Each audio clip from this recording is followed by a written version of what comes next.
भगवान ने यहाँ विदाई ली, बुआ कुंती को भी समझाया प्रेम से। जाने लगे, रथ पर बैठने ही वाले थे कि एक आवाज सुनाई दी। भगवान ने देखा रुक करके तो पता चला कि उत्तरा चीखती हुई आ रही है और कह रही है, प्रभु मेरे गर्भ की रक्षा करो।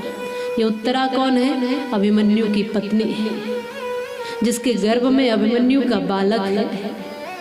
पांडवों का ये अंश है और इसी को अश्वत्थामा ने मारने के लिए ब्रह्मास्त्र चला दिया। गर्भ में था ये बालक, तभी गर्भ में ही मारने को ब्रह्मास्त्र चला दिया। भगवान ने उस बालक की गर्भ में भी रक्षा की है। जाको राखे साइया, मार सके ना कोई, बाल न बांका कर सके चाहे जगवैरी क्यों ना। भगवान ने रक्षा की, गर्भ में बालक की आशीर्वाद दिया और द्वारिका चले गए। समय बीता, समय अनुसार उत्तरा के गर्भ से एक बालक का जन्म हुआ। उसका नाम रखा गया परीक्षित। बोलिए परीक्षित महाराज की।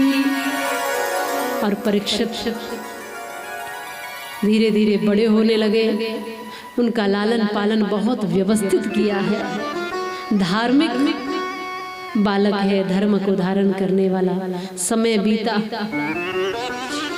भगवान की कोई खबर सुध लेकर आ जाओ। अर्जुन, बहुत दिन हो गए, द्वारिका भेजा अर्जुन को युधिष्ठिर महाराज ने। तो जब लौट कर आए, रोते लड़खड़ाते बिलखते हुए, पांडवों ने देखा कुछ तो बात है।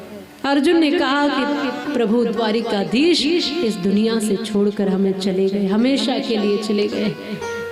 भगवान का स्वधाम गमन उस समय हो गया था, इस धरती से वो चले गए थे।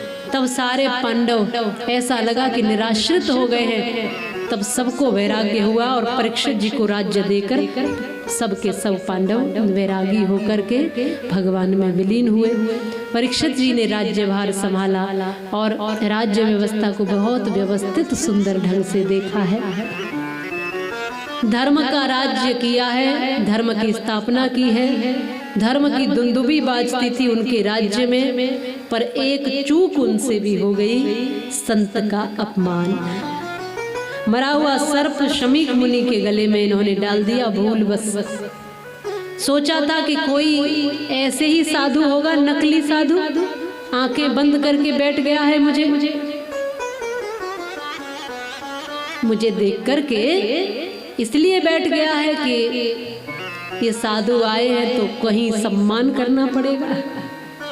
ये महाराज आए, अरे साधु का उल्टा सम्मान होता है, राजा का सम्मान नहीं। साधु और राजा एक जगह पर हो तो सम्मान फकीर का होगा या राजा का? जिसने सब पा लिया है उसका या जिसने सब छोड़ दिया है उसका? बोलो। सम्मान तो करना ही था इनको और करते ही थे, लेकिन आज कुछ ऐसी व्यवस्था, कुछ ऐसी गति, कुछ ऐसी मति हुई। उसमें कई कारण बताते हैं संत जन की। वो जरासंध वाला वो मुकुट पहन रखा था स्वर्ण का, स्वर्ण में कलयुग का वास हो गया था इस कारण से। और दूसरा ये भी समझ लीजिए कि बड़े से बड़े धार्मिक व्यक्ति की भी कभी न कभी मति थोड़ी देर के लिए ठहर जाती है। बड़े से बड़े व्यक्ति से भी कभी कभी भूल चूक हो ही जाती है। इंसान है ना, मनुष्य गलतियों का पुतला है, गलती करता ही है। इन्होंने देखा कि राजा आया है, ऐसा सोच करके ये साधु जो है आंख बंद करके बैठ गए कि सम्मान न करना पड़े। बस इतनी सी भूल हुई। मरा हुआ सर्प पड़ा था, गले में डाल दिया, चले आए वहां से। इनकी आंखें खुली तो इन्होंने तो कोई सहजता ही दिखाई, कुछ ऐसा कहा नहीं।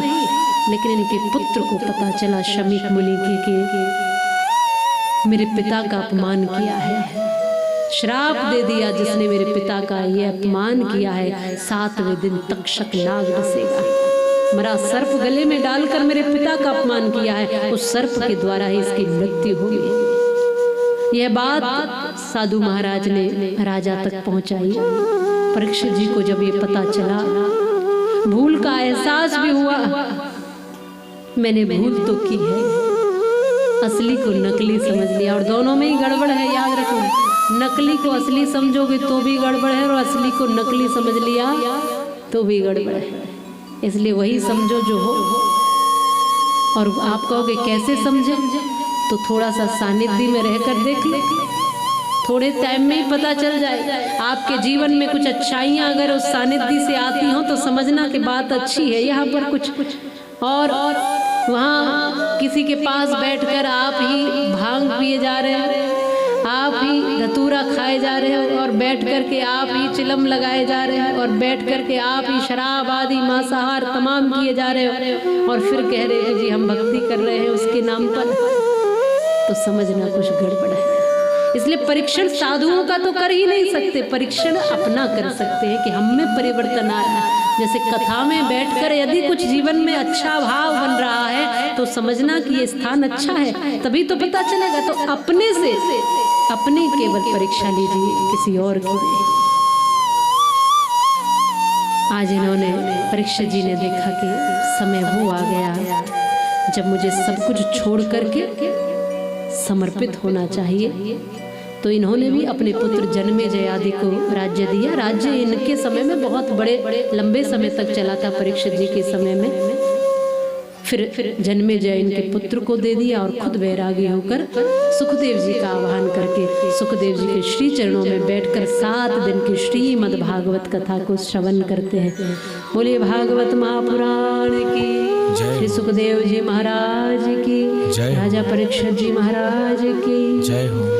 सब छोड़ करके वैरागी भाव से अपने आत्म कल्याण के लिए बैठे हैं और भगवान का भजन, लीलाएं, गुण सब दर्शन करते हुए आत्म कल्याण 7 दिन में करते हैं। 7 दिन में परीक्षित जी की मुक्ति होती है। यही 7 दिन हमारे और आपके पास हैं। इनमें हम अपने आप को भगवान के रंग में रंग लें और अपने जीवन को धन्य बना लें, ऐसा भाव रखें। यही 7 दिन हमारे पास है। केवल ऐसा नहीं कि परीक्षित जी के ही पास थे 7 दिन, हमारे पास भी कितने दिन है बोलो? 7 ही दिन है। 8वां कोई दिन होता ही नहीं। यही सोमवार, मंगल, बुध, गुरु, शुक्र, शनि, रवि, यही तो वार है 7। और इन्हीं 7 में जीना, जन्मना, मरना सब इन्हीं में करना, अच्छा बुरा जो करना है इन्हीं में करना है। यही 7 दिन है, इसलिए सप्ताह की कथा है, इसलिए 7 दिन की कथा है कि इन 7 दिनों में अपना मुक्ति का द्वार खोज लो, मुक्ति का साधन खोज लो और सभी बुराइयों को निकाल करके अपना कल्याण कर लो और हरि के रंग में रंग जाओ, गोविंद के रंग में रंग जाओ, श्री ठाकुर के रंग में रंग जाओ।